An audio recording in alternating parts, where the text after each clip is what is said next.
အမေလူတိုင်းဟာရွှေတွေငွေတွေကိုပဲတန်ဖိုးရှိတဲ့အရာတွေလို့မှတ်ယူနေကြတော့တကယ်တမ်းတန်ဖိုးကြီးမှတဲ့အမေမေတ္တာတရားတွေကိုတော့တန်ဖိုးထားရကောင်မှမသိကြတော့ဘူးအမေဆိုတာရွှေနဲ့လည်းရှင်လို့မရသလိုငွေနဲ့လည်းတိုင်းထွာလို့မရပါဘူးအမေရဲ့ကဘာမှာအရှိဆုံးဆိုတာသားသမီးတွေဖြစ်ပေမဲ့သားသမီးတွေရဲ့ကဘာမှာတော့အမေဆိုတာတချို့တဝက်ပဲရှိကြပါလိမ့်မယ်လင်ရှိမယားရှိ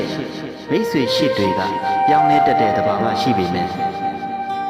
သားသမီးတွေပေါ်ထားတဲ့အမေရဲ့ရှိချင်းမေတ္တာတရားတွေကတော့ဘယ်တော့မှပြောင်းလဲမသွားပါဘူးအစားတို့မရတဲ့အမေရဲ့မေတ္တာတရား